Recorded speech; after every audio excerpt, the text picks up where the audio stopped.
And we are live. All right, this is a potential side segment of Three Fifths of Podcast where we will be covering Game of Thrones.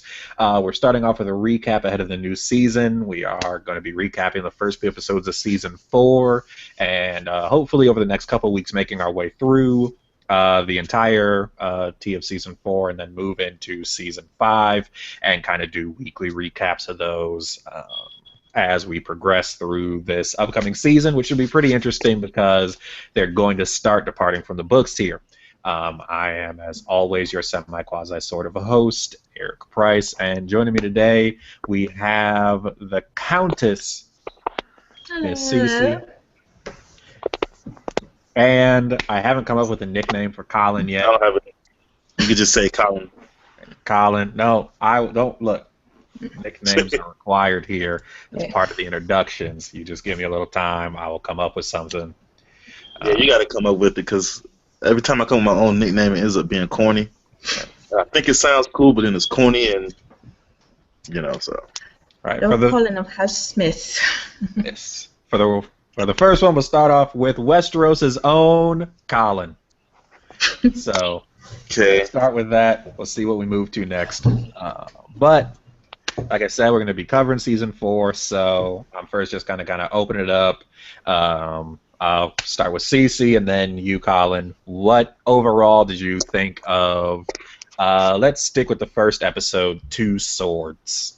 Just kind of overall impressions, and then we'll move through the actual episode after that. All right, first episode of Season 4, Two Swords. We are introduced to Prince Oberyn of Dorne. He, of course, as some of you may know, has beef with the Lannisters because, well, they kind of raped and murdered his sister and killed her children, a.k.a. the Mountain did it. During the siege of King's Landing, during Robert Baratheon's rebellion. So, yeah, he fucking hates the Lannisters. And also, as we are getting back to, as we see Jaime is back, minus a hand. And of course, Cersei, so he's trying to relearn how everything works again. Meanwhile, Cersei is being drunk and stupid. And, it's kind of interesting. I asked the question, who drinks more, Cersei or Olivia Pope from Scandal? And about everyone says Cersei. Cersei. Yeah, because especially she kind of turns up at the wrong time, which is like every time, so I've noticed she has wine in like almost every scene. So. She has wine in every scene. She always, if a glass is not in her hand, it's on the table right by her. So she's the bigger drunk of the two. Well, it makes her hilarious when she's talking to people because it's like you're not thinking, she's drunk talking to you, but then you realize like she did have wine and she just said the most. It's like she's not. Sometimes she doesn't play the game. She just blatantly says whatever she's going to say, as we saw with Marjorie at one point. So. But I mean, you got to keep in mind she did do the better part of an afternoon's worth of work getting Jaime's hand together. So if that doesn't mean that you shouldn't drink 2 goblets of wine, then I'm not sure I understand how the world works. I mean, I put in all that effort, like making you a gaudy gold hand. So what about you, Colin? What was your kind of overall kind of first impressions of? Well, I liked it. Of course, you see the 2 swords in the beginning, and you're thinking, okay, for people that have read the books, they know that they're breaking down ice into 2 separate Valyrian swords. Now, it would have been nice to show the actual sword maker guy breaking the sword instead of just, casting it in 2 different molds because, it's Valyrian steel. It's, supposed to be the best, and you never really see or learn the mystery of Valyrian steel or, of course, Valyria, period. So, but it was definitely and they're playing like the Stark theme song, and of course it's sad because it's the Starks. It's supposed to be sad, and then you hear the Reigns of Castamere, which is, as Cece said, right now. Just like, okay, now Jaime has his 2 swords. Jaime has his sword, and he's like, okay, we haven't had a Valyrian a sword in House Lannister.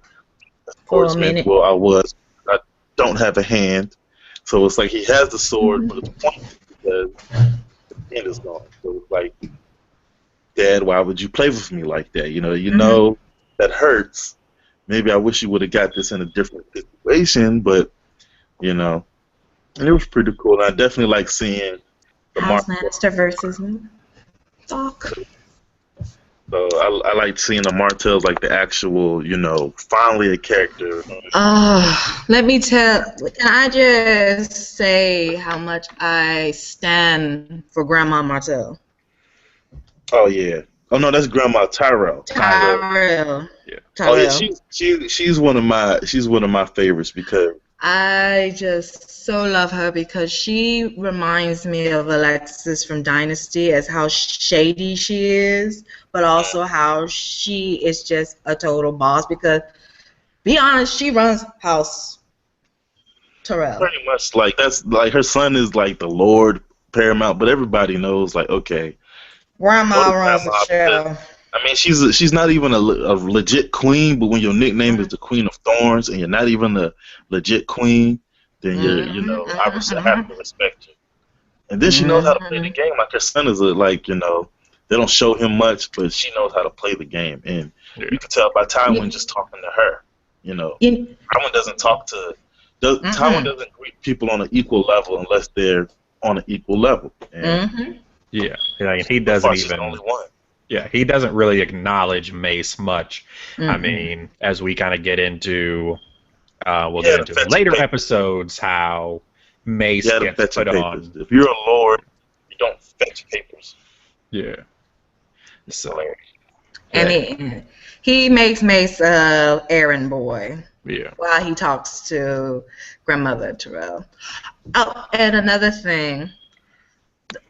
We see poor little Sansa, who's still lost as all get out, and of course it's just totally understandable in this particular case. Her mother and her brother are now dead.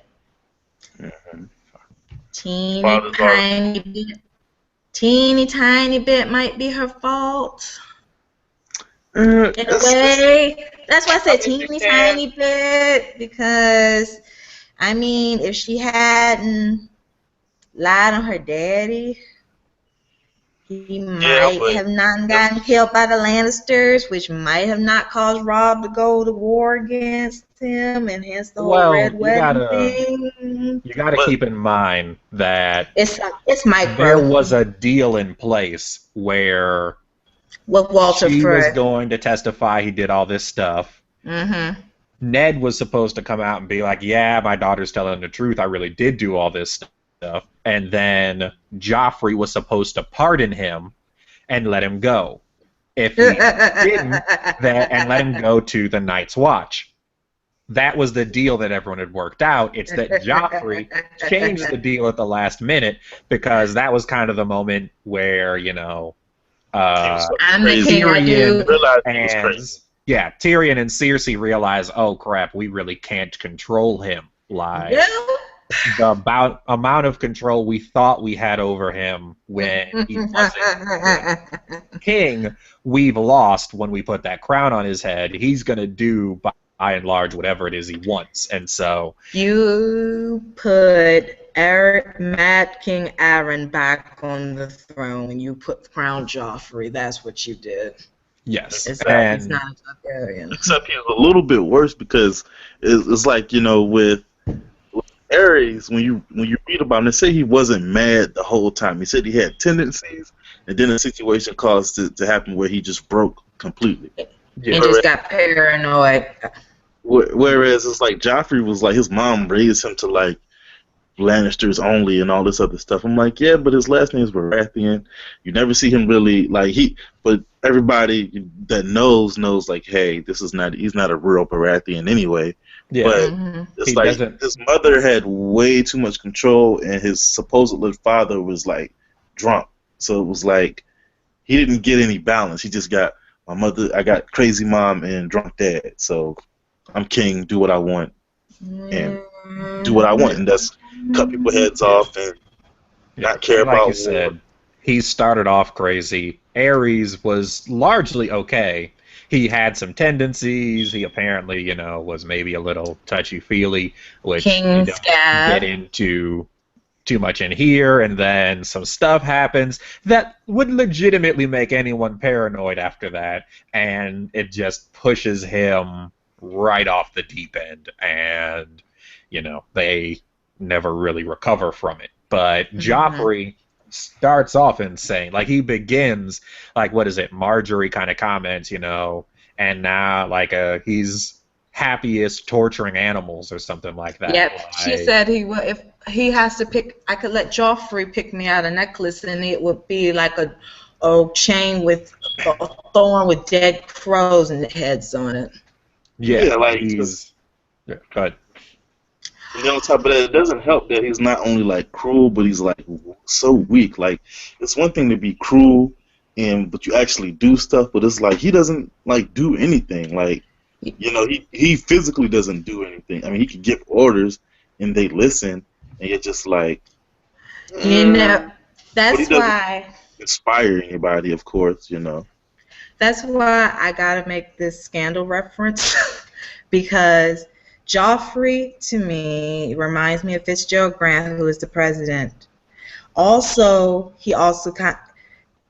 actually not Walker from House of Cards, more so Fitz, because Fitz, they think they were supposed to be the puppet president, and Joffrey was supposed to be the puppet king. However, people underestimated how big their egos were, because just like Joffrey was raised by Cersei, Fitz was raised by his father, and his father raped his wife, for crying out loud. Yeah, exactly. And Cersei, she hasn't, like, she pretty much gets people killed for like looking at her wrong, or I mean, that's her vibe anyway. Like, okay, I'm meeting Cersei Lannister today, but I'm like, man, I don't know if I want to go and meet her, because if I look at her the wrong way, is she gonna like get me stabbed in the throat or something? Yeah. Then her last name, it's like you can't really, money is like the most important thing. So it's like, okay, she can literally pay anybody in anywhere to just do something to you, and they'll do it. Yeah. They remember the reigns of Castamere, but they don't keep in mind why it was important. Like, they keep in mind that, hey, if you cross us, we'll destroy you. But they miss the fact that Tywin only did that once. He goes in, and when the Rains rebel, he kills all of them. Next time someone rebels, he sends someone to sing the song to them, like, hey, get back in line or this will happen to you. He doesn't go kill them too. Like, because at that point, if all you do is every time someone crosses you, kill them, all you're doing is making a bunch of enemies, because everyone who's on your side now goes, yeah, but what happens if I go against them, or they even just think I'm against them, then what's my motivation to stay on their side? And so... And the thing that's even crazier about the house reign of Castamere, their sigil was pretty much the Lannister sigil except red. So I'm assuming maybe it was like red and a reverse gold or something. Now, a lot of houses and noble houses are related. They never said anything about them being distant cousins or anything, but it was the house that was sworn to them, and they were the second biggest Western house. So it may have been a cousin or something like that, maybe, but they never really break down that family line because they all got destroyed. Now, of course, he did it because, for one, his dad was weak. Yeah. They would get mocked a lot. He has a reputation to build. And then, why not do it with the second most powerful family in my district to make you second most powerful than they were? Like, nobody's going to think against you when you killed the Castameres, and then the Tarbecks. I don't know what they were thinking with their rebellion, but maybe they thought they could get Lannister, but they stopped it once they heard the song, which it would have never even been an idea to me in the first place. I would have been in the house like, Dad, I don't think we should, go against Tywin. This seems like a bad idea. This seems like a very bad idea. Yeah. All right. Well, let's jump a little bit back to the actual episode that we just covered. So, like you said, we have Sansa being sad. We have the worst prostitute in the entire Oh Seven Kingdoms, my Shay, God, getting into an Shay. argument with Tyrion about him wanting her to go Shay. be safe. And I'm just gonna say I do not like show Shay. I prefer book Shay. Not Exactly. that book Shay is in any way, and book Shay is a worse person. There's no debate that book Shay is entirely a worse person, but book Shay at least makes sense. Like you can understand everything she does, whereas show Shay, You like dumb I bitch. posted someplace else. I was like, she looks so hurt when he was like, "You're a whore." Except in like seasons one, actually maybe seasons 1 through 3, she calls herself his whore. And by the way, she's a prostitute. Like, That is her job. that's your job. And the thing was, it was like with Tyrion, because they didn't go into this that he had been married like before in the books. He had been married before when he was like 14. It was a They common girl. And, him being they a dwarf. actually did. Oh, they did. Actually They did. talked Yeah, about it. they talked about it in the show. They Yeah. do it in season 1. He, Oh yeah. Bronn, and Shay sit down and have a conversation where he tells the story of his first wife being a Uh-huh. whore that Jamie bought, and he married her secretly, and then Tywin found out and had the entire guard barracks sleep with her, and then made him sleep with her, and they all paid her, and then he sent her out. And Bronn comments, "I'd kill the man who did that to me." Yeah, that was back in season 1. I They remember don't. that. It was They just don't that. forget. I'm thinking too far ahead into one of the episodes when Tyrion had did his thing, and I was thinking too far ahead on how they didn't mention that at that time. But Yeah, they do skip it then, but it's partly because of time, and so they've said that it was the time constraints and what they wanted to convey in the episode. They didn't have room to put it in, and they felt like between the other stuff you see, you get a solid understanding of what Jaime and Tyrion's relationship is and kind of how they feel about each other, and that everything that has happened has really strained that, and so they feel like they left them in very similar places to the end of that book, but they're like, look, we would have loved to put a bunch of things into the show that we didn't. We only have so much time and budget. We only get 10, 50-minute episodes. So Oh yeah, two things. First, another thing, like when I was saying how Joffrey was Fitz, Sansa in a way is Olivia Pope because of how she freaking ruined her life. weak she for is this at that time. dude, and she's weak as and she's ruined her life over this dude. And then second point, we got to go north to the wall. yeah. Jon Snow reading the Council for the Rights. So I like, and the thing is, it's like a lot of people, they're bored with some of the stuff that goes on north of the wall, but I like it because, Jon Snow is one of my favorite characters. Like, It's yeah, fun too. he's a Stark, so, he makes mistakes, egregious mistakes, because that's what Starks do. But his is not as bad. Like, him and Arya, they're the Starks that are realizing, like, look, Those are two smart Starks. as we thought it was. It's not like all honorable and everybody doing the right thing and all this other stuff. It's more of get in where you fit in. Like, yeah, I'll do the right thing if I can, but if I have to, like, kill somebody. I think the dumbness that's on that side, it comes from their Tully side. Yeah, I would go. But since John isn't a Tully, I wouldn't even want to say full Tully side. It's just like Caitlyn was just the worst Tully. Like, yeah, her brother. well, she wasn't the worst. She has a sister. Take a shot. she has a sister who was just freaking out her mind. Exactly. Oh yeah, I forgot her sister. But Her sister was worse, and her brother ain't the best. Her sister was breastfeeding her child when he was 13 years old. And then the thing that was crazy with her sister was and they talk about what really happened between her and Littlefinger. You know, because Littlefinger loved Caitlyn. He tried to fight Brandon Stark for her. Brandon Stark crushed him. And that night, the person that comforted him was the sister. Yeah. It was whatever her name is, the other Tully. And I believe she had got pregnant. They didn't say specifically that she got pregnant. They just said she may have got up with a baby, but her dad had them aborted because, I'm not gonna have no baby with some guy from the Fingers. Like, come on, I'm gonna tell you, like, even though we're fish, we're not. My child's in other words, my daughter's not gonna have no little bastard walking around here.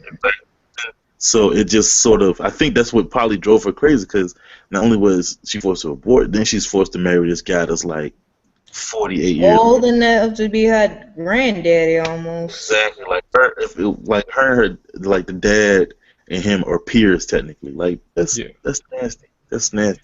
Yeah, like so literally, he helped raise the husband of your sister. That's how old he is. Yeah. And then, but that's what Tully's did. Like, you know, as we saw in the history and lore, Tully's secured their alliances by marrying their kids off. You know, I guess that's what else for you. But you got to realize, like, I guess they didn't realize it could drive people crazy. So.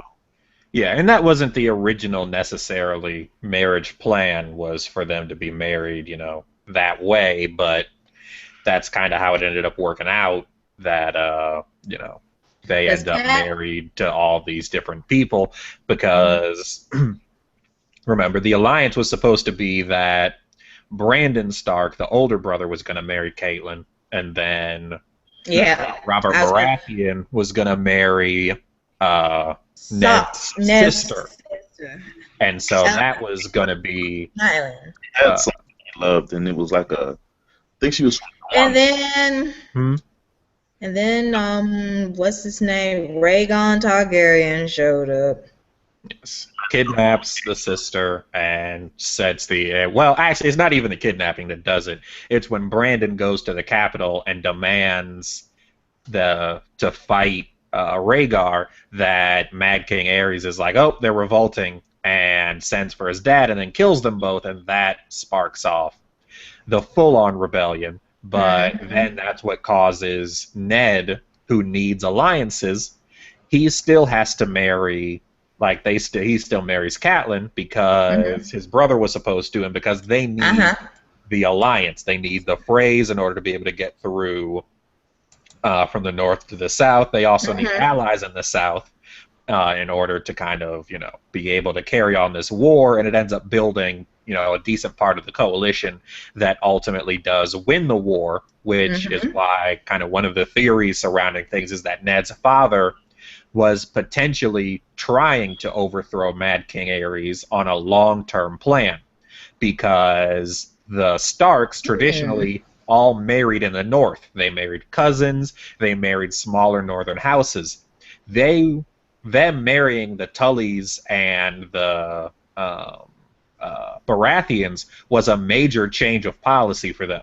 And so, but it gave them alliances in the south, and so some people think that Ned's father actually was considering building an alliance to try and overthrow Mad King Aerys, or at least be able to stop him if he did march to war, you know, crazily on some other house, and that he was trying to build that alliance, and ultimately, you know, it still ended up getting made and overthrowing him, just not in the timetable he had maybe planned. Interesting. And the thing that I also remember too is, like, you know, because before, you know, that war, I believe Ned and Robert, they were pretty young. I don't know their exact age. I'm probably thinking maybe 21, maybe 25 or something like that. They look like they were in their 20s, if we're going to go off the shows, because it was 17 years after when the first episode of Game of Thrones started. It was 17 years after the rebellion. Yeah, so they were probably in their late teens in the books and in their 20s in the show. What's crazy was that's their first legit real war. Yeah. Like decisively. Like, they even said the battle where Robert killed Rhaegar, they were like outnumbered like 3-1, but they were battle hardened. I'm like, so this guy had to grow up, and it's like he just maybe it was his time. Maybe he was just that guy to. Yeah. Well, and that's the other thing about, people are kind of like, well, the Starks aren't that smart. Well, Ned was never supposed to be in charge of the family and was supposed to largely be able to do whatever he wanted. And all the Starks are young. Remember, Tywin Lannister is around the same age as Mad King Aerys. He's a little younger than him, and he's the father of Jaime and Cersei. Jaime and they're 40. 10 years, maybe 5 to 10 years younger than Ned, but they're, of the same generation. And then his children, Joffrey and Robb and Jon and all of them. So the Starks are an extremely young family right now. They don't have any experience in, politics and all this, whereas like the Tyrells and the Lannisters and the Martells, they have, they've been trained since they were younger. Significantly more experienced people leading their houses. Because Jaime was the firstborn son of Tywin Lannister. So he initially was supposed to be taking over Casterly Rock before he got appointed to the Kingsguard. And then, like, the Tyrells, it's really actually, when you look back at the Age of Kingdoms, the Age of Heroes and such, the women in House Tyrell run the show. Yeah. The men are just there as props. The women are running the show. Yeah.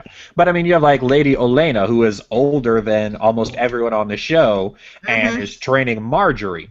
So she has, 50, 60 years of experience of politics and watching houses rise and fall, whereas Robb has 15 years, and most of that he was a kid. Like, he has no experience. Catelyn is half the age of Lady Olenna, at best, probably a third, and she's half the age almost of Tywin Lannister, who got to watch all of his dad's mistakes and then take over and make, the right decisions. So part of the reason the Starks do dumb things is the Starks are all kids. Their oldest ones are 18 and 19 now.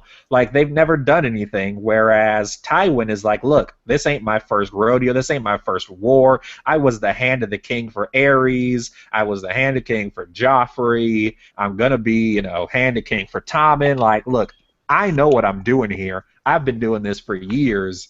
You're new to this. Like, you don't understand. You're new to this. I'm true to this. Yeah, and so, all right. Once again, we've gotten way off track. We're barely going to make it through one episode. Okay. But I did notice, too, when the Martells came, you see the Martells and the Tyrells in the same area, in the books, they have a beef. Like, they hate each other. Like, people from the Reeds and people from Dorne have an intense dislike of each other, for hundreds of years of fighting. But in the show, you really only saw it once when the Lord of what was his name? I don't know the Tyrell Lord's name. But the Lord Mace. Yeah, Mace. They were meeting at the council chamber or whatever. I think Oberyn said something to him. He was like, "I don't want anything from you," or something like that. But it really wasn't showing the animosity between them. But it's really the animosity isn't really just between them. Like, neither really like the Lannisters, and nobody likes the Lannisters because of the rumors of their house. Nobody likes the Lannisters because some people are jealous because they are considered the richest family in Westeros, allegedly. Another part is Tywin has made such a reputation of being very, very ruthless and will do whatever he wants. And the Tyrells are the second richest. Yeah. Well, you have to keep in mind they can't show how much the Tyrells and Martells hate each other, partly because the Tyrells and Martells' beef had died down a bunch after everyone had kind of joined the kingdom. It was reignited when Oberyn injured Willis Tyrell in a jousting match on accident. And Willis actually doesn't even, blame Oberyn for it. His foot just got caught in a stirrup and the horse fell on it and it broke his leg. And it never set properly. He couldn't ride anymore. and he was actually the second oldest son of the family. Mm-hmm. But in the show, Willis and there's another son, and oh my goodness, I'm completely blanking out on his name. The Knight of Flowers. I thought that was what's her name? That was Marjorie's brother. Yes, Marjorie's brother. Marjorie in the books has 2 or 3 other brothers. Okay, I just that know the one they that come out of the was show. Remley's. Yes, they combine all of those sons together, and that's why they can't talk about the Tyrells and Martells hating each other as much, because the reason they hate each other is that they think Oberyn injured Willis on purpose, and that he purposefully crippled the oldest son of their family, potentially ruining, the family, because if the next son isn't as good, then people don't want to marry him. Now we have this extra kid that people won't want to marry, and that's actually who the Tyrells offered to Sansa, not Renly's ex-lover. They tried to get Sansa to marry him because no one else would really take him anyway. But he's still, extremely intelligent and is going to have his own land. But that's why the Tyrells hate the Martells recently. But the show just can't go into it because they only have 50 minutes, and they got rid of all those characters. And then also kind of go over the Narrow Sea because they didn't really talk about much Dany and her crew. They're on their way to, what's that city called? They're on their way to Marine. They're on their way to Marine, and of course, as we know, her dragons are going through their teenage rebellion stage. Yeah, and it's starting to frustrate people because it's like, okay, you got 3 dragons, and I understand your struggles and everything, but why haven't you sent them off? Dragons, like, you have them for a reason, and you know what your ancestors did. Like, maybe she's scared she can't control all of them, because I don't think you're supposed to be able to control 3 dragons. I think every dragon rider only got 1. Yep. Yeah. Well, I mean, Drogon did give her the "you're not my real mom" snap. Yeah, he did. Like, she's like, hey, don't do that. You're not my real mom! And then flew off. Like, you can't tell me what to do. Mm-hmm. Yes, I think dragons are not like that anyway, even with Targaryens. Like, you're not just, it's a dragon. It could fly and blow fire. Like, even if you are bonded with it, unless you're like how the Starks are with their wolves. Mm-hmm. And I don't even think you could get like that with a dragon because it's a dragon. Like, it's a whole different, like, level of craziness. Yeah, and I mean, you have like, because it was a 1 rider to a dragon. Yeah. Like, well, it was 1 dragon to a rider, really, because the dragons lived much longer than humans did. And so, Aegon had 1, Viserion had 1, and Viserys had 1. So each one had their own dragon. Yeah, but those dragons were old. They weren't the first riders of any of them. Mm-hmm. But you don't ever hear of 1 person riding more than 1 dragon, but 1 dragon could have multiple riders. Like, his, like, Aegon the Conqueror's father, and probably his dad's dad, and probably some of his children, all rode Drogon, the Black Dread. But you never hear about them riding more than 1 of those dragons. Like, you get 1 that accepts you, and it may accept, multiple people, but you never hear about someone being able to actually ride multiple dragons, I don't think. And then on top of that, it doesn't even, like, because the Targaryens, they're the last Valyrian family, but since they don't really go into Valyria in the books that much, compared to, we could find out later that compared to other Valyrian families, they weren't all that great. Like, maybe they had, 3 dragons here and there, but there could have been a house with 12 dragons. Because, they said all the Valyrians had dragons before the Doom. I'm assuming if they all had dragons, that's probably what their Doom was. Yeah. I mean, go ahead. Here's my thinking. Okay. We know how before the Doom, the Targaryens were on some little lonely island out away from Valyria. by Exactly. themselves. So they were the only ones that survived the doom. And they said the way the doom had destroyed Valeria, it was almost like a meteor shower or something came on them. So if you're a conspiracy theorist, you might think the Targaryens had something to do with that. We don't know. We do know But if you go by, I have the Song of that's why Fire and they Ice, that's why they compendium. survived, Andre, because they Uh, were all on one little island by themselves. It was only the yeah, Target, like yeah. one The Song family, of one island. what is it? The Song of Ice and Fire compendium that oh my goodness, George R. R. Martin put out.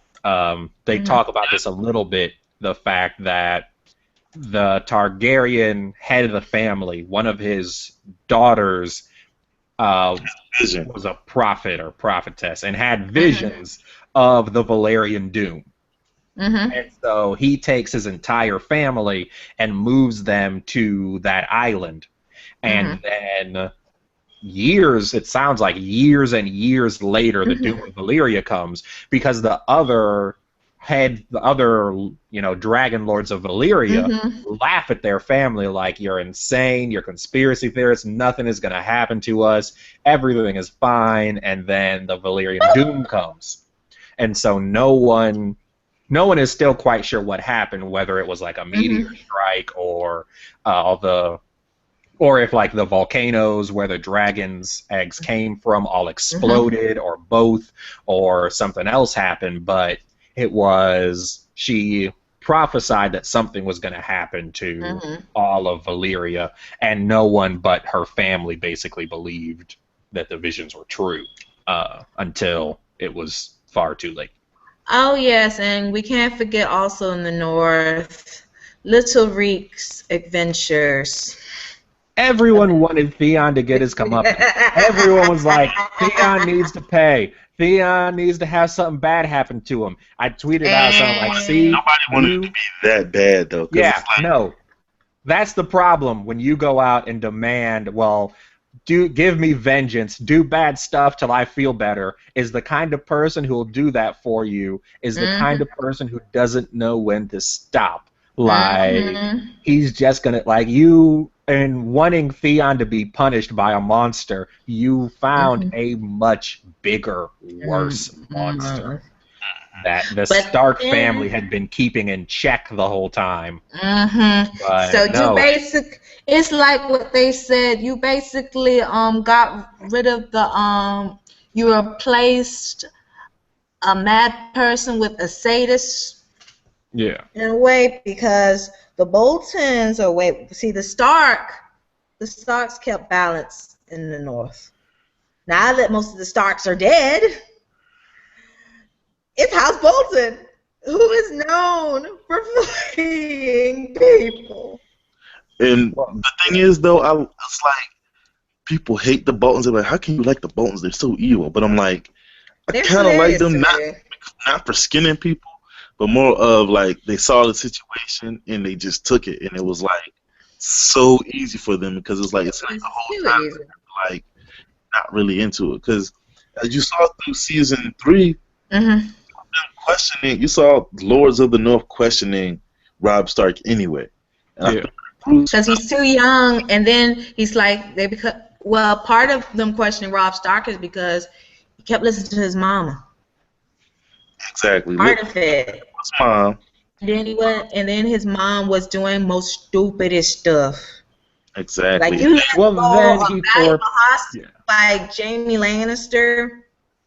You do something. Now Robb was wrong when he married that girl when he was supposed to promise to marry somebody else. Yeah, no, that was the thing that did it in. Like he could have still, that was last straw. If he hadn't, like, even if his mother had let Jaime Lannister go, if he hadn't executed, who was it, Karstark for killing the Lannister kids. Now remember that. Yeah, people. That's he his killed cousin for it. The most loyal family to them would be other Stark. There's been other Stark families, and one got wiped out because they sided with the Boltons, but that was like 300, 400 years before.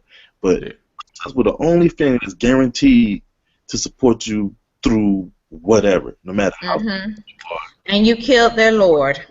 Not a good idea. You know how, and you're from the North. You should know, like, hey, if I kill the Lord, the family is not going to forgive me. And the Cossacks happen to be their only cavalry. Oh yeah, and then but back to And then he Theon. breaks the agreement with Frey, and that's Mm-hmm. what does him in. Like, his problem is in part like he almost like Naive. everyone's kind of like the Starks are so honorable. The problem is that the Starks like to honor their agreements when they're nice. Mm-hmm. They don't like to honor their agreements when it'll hurt somebody, because when what Ned knew the honorable right thing to do was to tell people, hey, I found evidence that suggests Cersei has been cheating on her husband with her brother.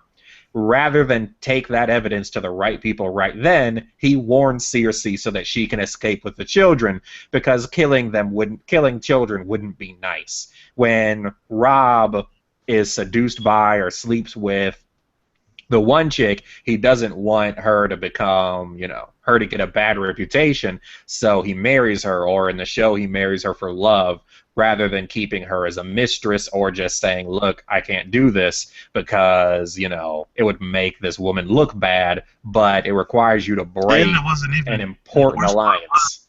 It wasn't even a northern wedding, so that should have been like a curse for right there or something. Like, you're the king of the north, but you're doing like a 7-god wedding. Like, Yeah. He did a wedding by the 7. then on top of that, one of the scenes where one of the Lannister soldiers was injured, and he was walking with Roose, and the girl is helping the soldier out. He goes over and helps the Lannister soldier.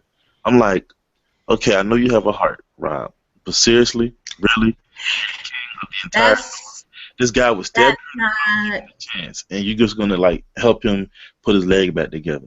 I would have told Roose, like, look, Roose, I would have been like, Roose, look, you're gonna be my hound. You're gonna be my Gregor Clegane of the North. I'm gonna need you to skin people. Roose would have been just fine with that if he was just skinning people and everything, and the Starks were doing what they were supposed to do the right way. Nobody would have even thought about rebelling, because the thing of that wasn't being king of the fourth. That was trying to impress old girl. exactly. And That then, was for. in the North, as we know, is the biggest out of all the kingdoms combined. Mm-hmm. Also probably the roughest to live in, because it's cold, it's not a lot of people. The South to them would have been beautiful raiding grounds. I mean, think about it. You get the chance to go into the West. That's all that go. You're not. I don't know how the Tyrells were aligned with the Starks before or anything like that.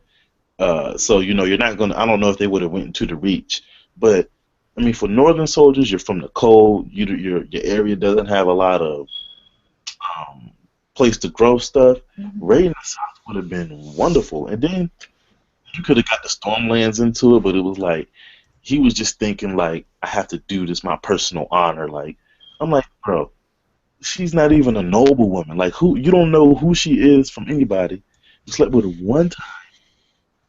You're a king. You can make your son legitimate, or you can make your kid legitimate just by your word. That's it. You can make your kid legitimate, which I didn't understand why he took that route. Because at first I didn't know that the king could do that. I thought that once the kid is a bastard, it's a bastard. Like, I thought somebody, Mm-hmm. I thought maybe somebody would have to give them land, but they'd still be called a bastard. I didn't know that they had the power to take people from the Night's Watch and the power to legitimate bastards. I'm like, well, you could have just made your first son the heir, could have made her your mistress, and maybe never even got married, or just had her around or something. But you got to marry for your alliance. And then on top of that, when you see the girl at the wedding and she was fine, I know he was like, I wouldn't have been that bad with her for real, Like, that's what I would have said. I would have been like, man, I married you. You don't got no land. You don't got no soldiers. You're not even got nothing for me. on the show. She's not even from the same country. Yeah. I'm like, Wait. I would have been like, bruh. Let's run this back. You, Edmure, you step down. No, I got this one. No, look, we're not married. Look, get me a septon. This marriage is annulled. I'm not married to this woman. Let's get this alliance back going. I don't know. I didn't know what was going on for a hot second. But the thing is though, with Walder Frey, off jump, he didn't like other houses because they all look down on him. Of course, you're gonna look down on the guy that's like 82 marrying 14-year-olds because that's nasty. But one of his sons is married. It's like I didn't understand how. It's like Rob forgot that or something. Like you forgot that his family is technically allied to Lannisters as well. Like Walter Frey is Walter Frey is an qualified toll booth operator. That's what Walter Frey is. Exactly. And then, as they always said, whenever they ask the phrase, okay, we have a rebellion, we need help, or we need this, we need help. Phrase, they didn't castle. They didn't do nothing. Like, and the thing is, that's smart by the phrase because a lot of them battles was like really not there for what. And I don't blame the phrase for that. That's another thing. They would have lost the bridge that their family made, but also it's because the phrase was like, what does got to do with me? Exactly. I would have been like, man, I'm not nothing. He ain't take nobody from my family. Nobody from my family been killed. I ain't got nothing to do with this. Exactly. But as for Theon being punished, we have to remember he did kill 2 innocent children, so kind of because no one in this story has killed 2 innocent children. This is actually the one issue I have with people being like, well, Tywin is so evil. Like, so it's okay for Robb to take and sacrifice hundreds of soldiers for the war because he's mad over his dad getting executed. It's not okay for Tywin to break one custom to end that same war with a couple hundred deaths instead of several thousand.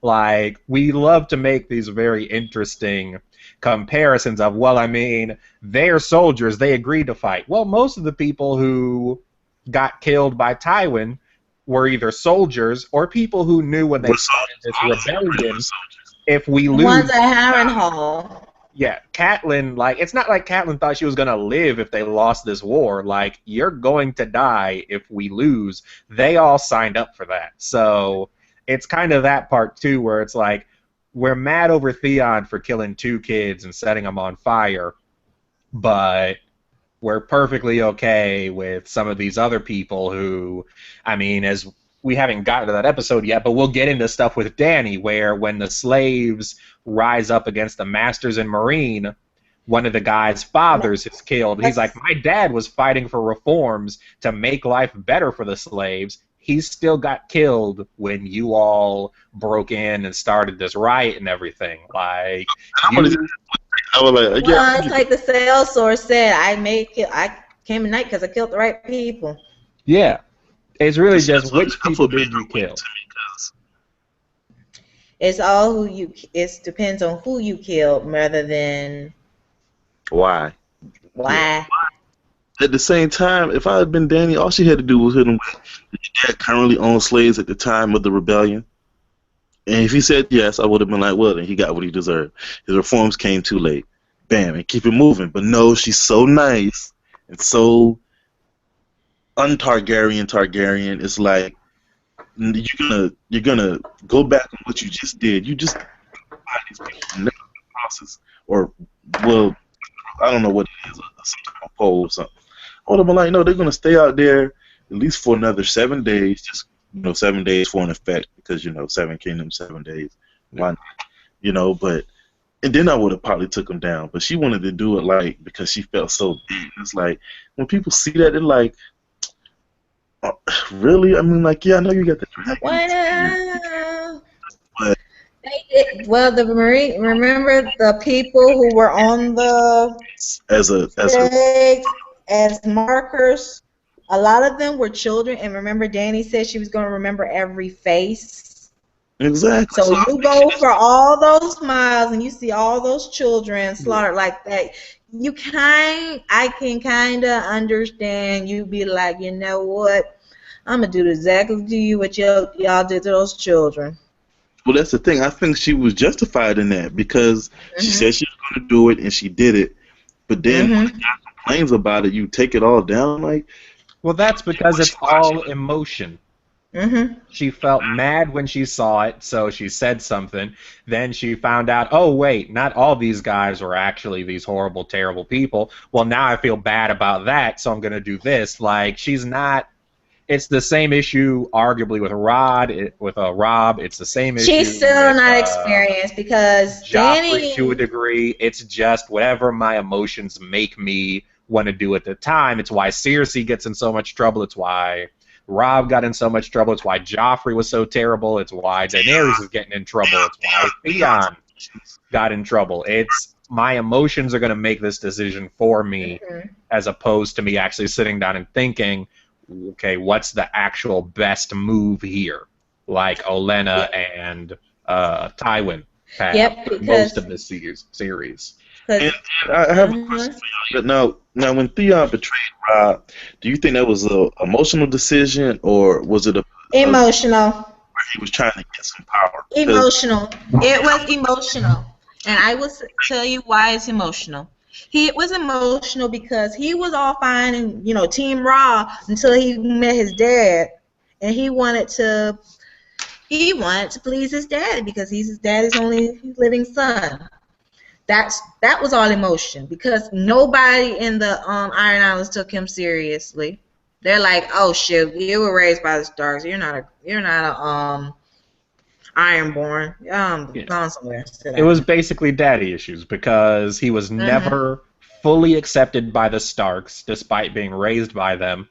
Like the Maester even takes that second to remind him that, hey, you're a guest slash prisoner here too. Mhm. Like, so he was never really part of the family there, no matter how much he wanted to be. And then he Mhm. goes back to the Iron Islands and he doesn't remember the customs, and his dad is looking at him like an outsider. So yeah, everything that he's doing is trying to earn the approval of his old dad by tearing down and attacking like new Mhm. dad. Like, I mean, Ned was basically the stepdad who you have to be mean to because you think it'll make your dad happy. Like, see, I don't Mhm. really like stepdad. I love you more, and that's what he's doing is just trying to prove how much he loves his parent by being mean to the step parent. Mhm. it's like what he didn't realize about the Ironborn, because nobody's going to teach you about the Ironborn because everybody hates them for one. So nobody's going to teach you One, you weren't raised in the Iron Islands, really. there, but Two, you you were value the wrong raised in the thing. Like, North. you want respect without doing anything, and the Iron Islands is completely opposite of the North in every way of interacting. Like when the Iron Islands take a village, they kill everybody. They're like Vikings, they kill Mhm. everybody and keep it moving and rape everything. Whereas the North, they're like, we'll let you slide or something like that. Pay your taxes and don't mess with the North again. Iron Mhm. Islanders are like, we're just gonna steal your stuff. You're not gonna do anything until you actually do something. Mhm. I even blame Robert for that, because when the Iron Islands rebelled, he went in there and went into Pike, took down Pike, killed both of his sons, but did not kill the Lord of Pike. Mhm. Like, why would Mhm. you not kill this guy that just rebelled against you? I I mean, mean, I we understand because it's like the Iron Islands had like no power after that point.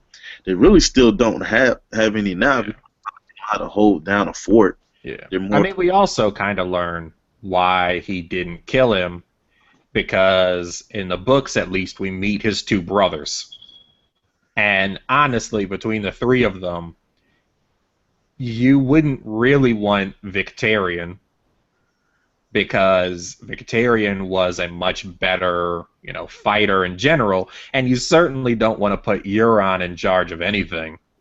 And Like, you don't want to give Euron an inch, so he really was the best to keep in power. because when you're in the way they describe him in the book, he's smarter than all his brothers and is way more ruthless than all his brothers. Like Yeah. he cares about the Ironborn traditions, but just barely, because unless it serves him. Like, he doesn't care about killing other Ironborn. Like, they're not, like, that's one of their rules. Like, you don't shed Ironborn blood. That's why they drown him. Like, Mm-hmm. just throw you in the water if he has to. Like, it doesn't matter to him. Or Yeah. attack his He'll brother. stab you in the side, cut both your arms, and then throw you into the water like he probably drowned before he bled out. So I followed the rule, but I was going to make sure that he was dead. Like, that's Euron's view of the Ironborn traditions is, I'm going to do just enough technically to be in the rules, but I don't give a damn about the spirit of them. I'm going to get mine. Exactly. And then the dad, I mean the older brother, he couldn't let it go. Like, he just like, oh, I'm gonna rebel again the next time I get a chance. Like, for what? What are you doing? Like, what is the purpose of the Ironborn rebelling? Like, I'm just gonna steal stuff and come back to the fort every time. Like, I mean, you're not gonna build anything, of course, because Hammerhall, that was your biggest lesson of not building anything. So, and with Theon, what annoyed me about him was that he didn't try and learn Ironborn customs. He wanted to come with the Greenlander mentality of, I'm the firstborn son, I should get this, I should get that. And Ironborn are like, no, that's not how it works. You have to be strong. You're not showing you're strong by paying gold for stuff when you can steal it and not knowing our customs. And, like, even when they baptized him and they drowned him and stuff, it wasn't even good enough. I'm like, man, no. What you need to do is get your own longboat, get you a small crew, and raid something. You got to build your name. You got to build your name not in a northern way, but Yeah. the Ironborn way. He wasn't willing to earn it. Exactly. And Winterfell, he thought he could earn it by taking Winterfell, but he had no backup plan. I'm like, Winterfell is like 400 leagues inland, and none of your troops are Marines. Y'all aren't Marines. You guys are salesmen. Y'all are pirates. Y'all raid coast, and then you go back. Like, my thing would have been like, hey, he could have snuck in there without Ironborn clothes on, kept the Ironborn guys out in the woods or something. But like, hey, I need to see these maps. Could have got a whole map of the North, sea routes and all of that, and been like the best Ironborn ever after that. Like, would have had his own nickname and everything. Because I thought about it, I was like, Ironborn, why don't they take White Harbor? Even though White Harbor is on the other side of the continent, I'm like, White Harbor, that's the northern seaport. Yeah. No, they wanted Lannisport. And their boats can sail up rivers. Like, their boats that's the main thing. That's what makes them so dangerous. Is like, not that they could just sail into the bay. Like, no, they could sail up rivers. Like, man, you could have took White Harbor, put your flag up there, and been, oh, I'm Theon of White Harbor or something like that now, and just killed everybody. But no, you want to be Theon of Winterfell and not think anything through. And it was just a bad idea. Like, I'm like, why'd you take Winterfell with just 70 people anyway? Like, he didn't even have a full, like, Yeah. thought that he was going to get reinforcements. I'm like, what type of reinforcements do y'all have? Y'all don't do reinforcements. And why would and why would your family want Winterfell? The motto of House Greyjoy is, we do not sow. What do you need a castle and farmland and, all this stuff for?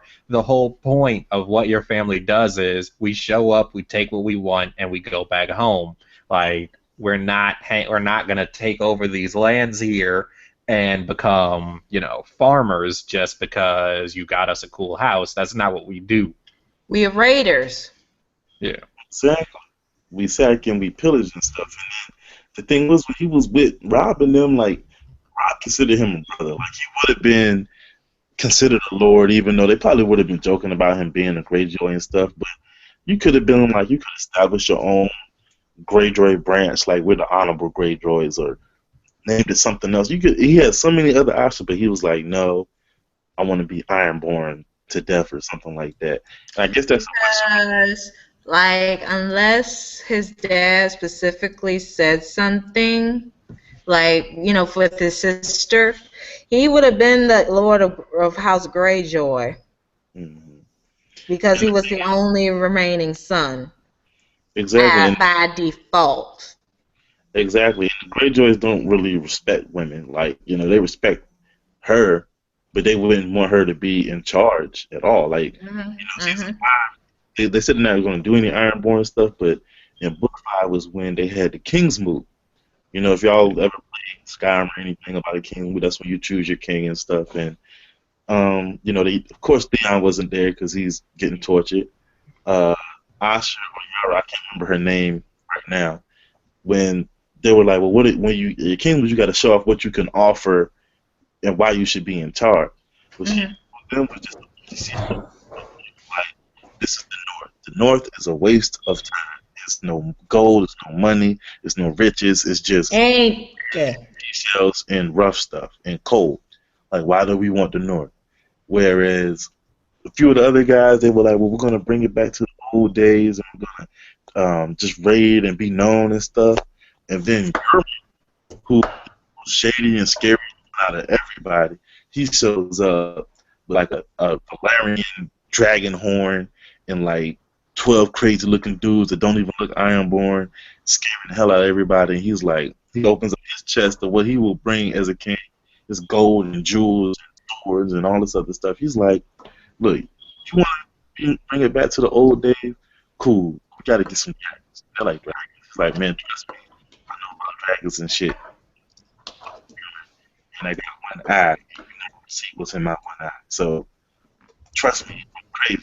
Like, and he won the king. Like, he was the king of the Iron Islands. And right after that, it turned around. They started raiding, like, the Tyrell lands. And they didn't even care about the North anymore. The North was just a waste. Like, that was just old beef that that Theon's dad brought back up. But other Ironborn were like, the North is trash. Can we raid like something that's worth it? Everybody that knows about Ironborn, they're more scared of Euron than anybody. As Eric was saying earlier, maybe it was good that he didn't kill the other guy because Euron would have been in charge, and he burnt the whole Lannister fleet at one point. Like, you never hear about the Lannister Navy now because they got burnt, and I don't think they ever raised another one that was equal. Yeah. Ironborn, they made a little name for themselves, but the show isn't really kind to them. They definitely didn't raise another one because remember the Battle of not the Battle of the Trident. Blackwater. Battle of the Blackwater. It was Stannis had a big freaking navy.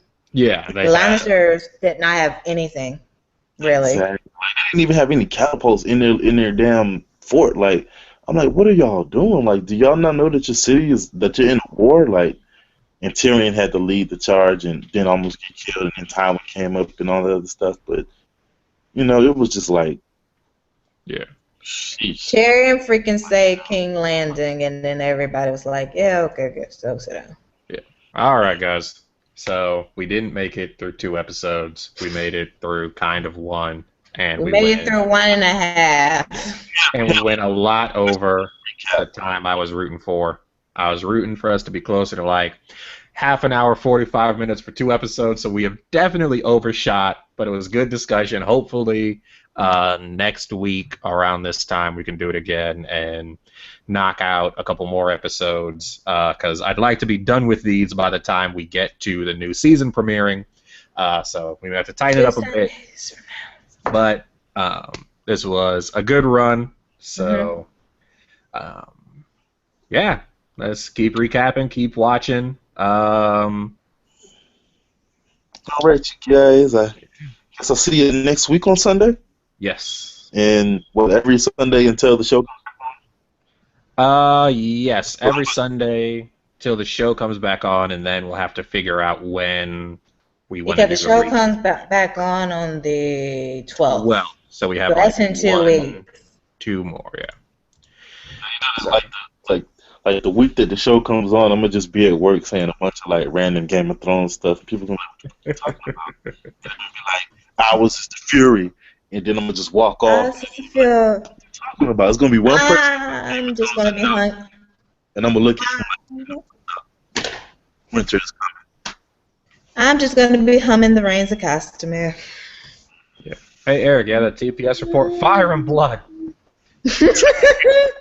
They're gonna be like, "Yeah, I ain't no, I'm not out." Talking to you. You're about to go home. Yeah. Or something like that. Yeah. All right. Thank you Well, guys. thank you guys. I gotta All go. right, this is a great little run. Yeah, we're gonna get in this again next week. I'll see you guys Definitely. later. Bye. All right.